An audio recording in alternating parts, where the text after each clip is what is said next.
Good morning, seventh grade. I hope that we're having a great start to our day.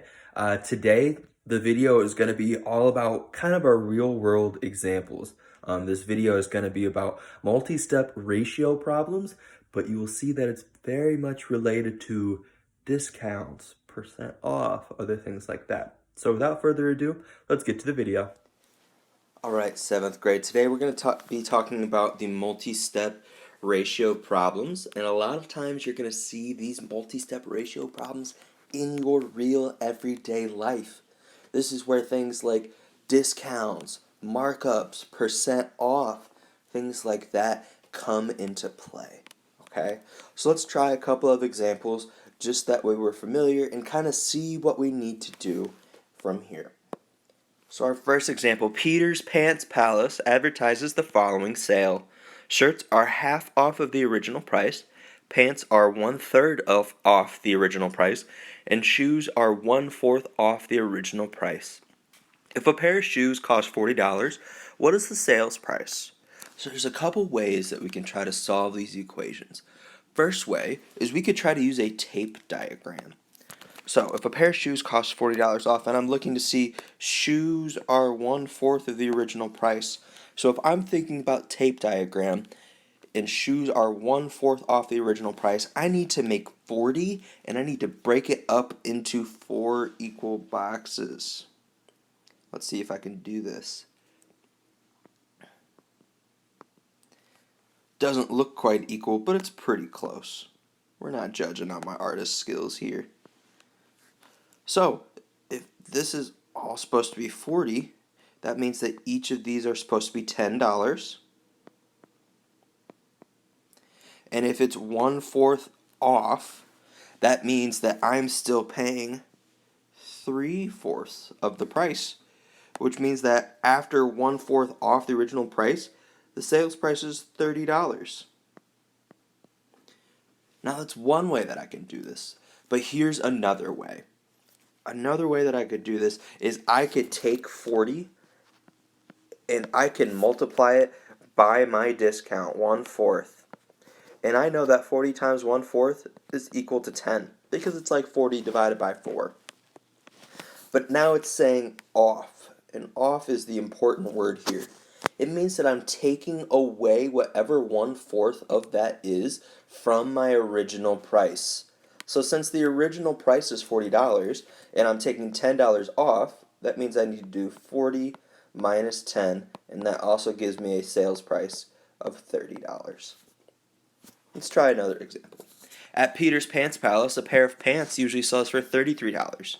What is the sales price of Peter's pants? So again, I'm going to try doing a type diagram for this and also just trying to do this with somewhat of a formula or somewhat of a symbolic approach.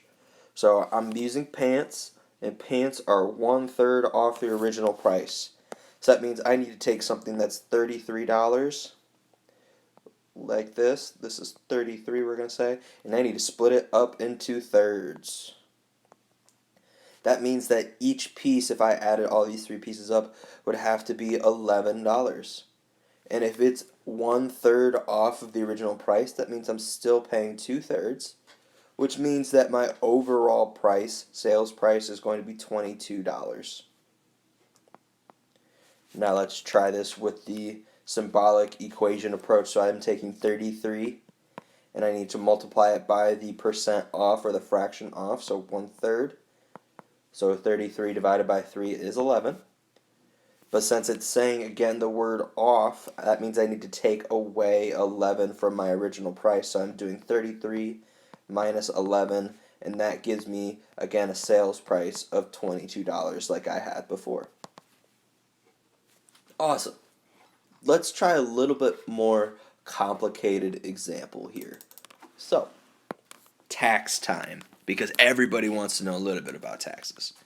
As part of a marketing plan, some businesses mark up their prices, as in they push up their prices, boost them up, before they advertise a sales event. Some companies use this practice as a way to entice customers into the store without sacrificing their profits. So essentially what they're saying is before they run the sale, they boost up the cost of some of their goods so that way after that sale, it's not like they're losing a bunch of money. A furniture store wants to host a sales event to improve its profit margin, how much money it's making, and to reduce its tax liability, how much taxes they owe, before its inventory is taxed at the end of the year.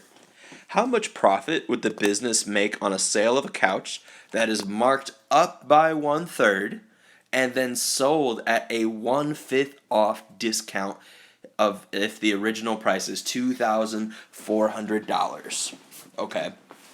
So the first thing that's important to me is I want to know the markup first in this case because this 1/5 discount is based off of my markup price. So I know it's originally going to cost $2,400, but it's marked up, and up is the important word here. That means I need to add whatever 1/3 of $2,400 is. So I can do $2,400 times 1/3. Because that will tell me my markup price. So after I go ahead and I do this math, I end up finding out that the total price after that markup is going to be $3,200 for the couch. That's a lot of money for a couch. Okay? But now I need to think about my markdown. So let's do the markdown. And again, I'm sorry for my poor handwriting. We're working on it. So it's marked down off of the price that it's currently at, which is $3,200 because of that markup, and then sold at 1/5 off. So I know that I'm taking things away, and it's going to be 1/5 of $3,200. So it's $3,200 times 1/5. So after doing that math, it comes out to be $2,650. Okay?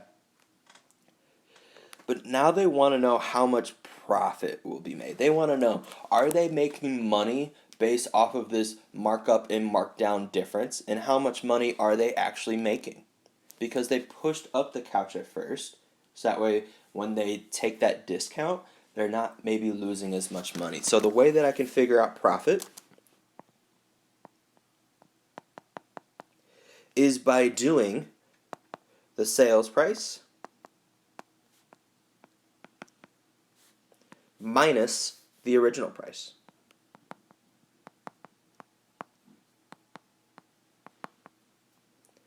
So in this case, the sales price after we are all said and done is $2,650 minus $2,400. So the amount of profit is $160. So they make $160 at that store for selling that couch at that price. So these are all of the examples that I have, and really I want to bring this together. The two ways that we did these problems, the first way was that tape diagram. That could be really good for our visual learners, and it's another representation of what we're doing. The second way is multiply the sales percent / fraction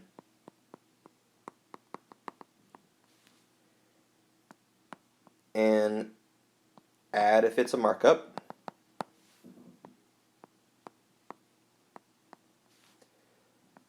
or subtract from the original price from the OG price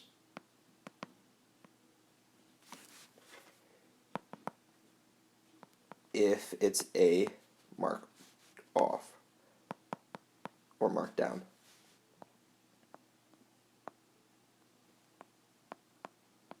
And I'm going to change OG to just be original, so that way nobody gets confused. Okay, so we can use that tape diagram to help us figure out how much we're paying, or you can multiply that fraction or percentage, whatever that is, times our original price, and if it's a markup, you add that new price on top of that, and if it's a discount or a percent off or a fraction off, you would subtract that new amount from our original price. So that's our video for today. So if you have any other questions, please feel free to write a question down in the comment below, or in the comment section below, or you can message me on Schoology. But with all this being said, that's my video for today, and I hope that you have a great day.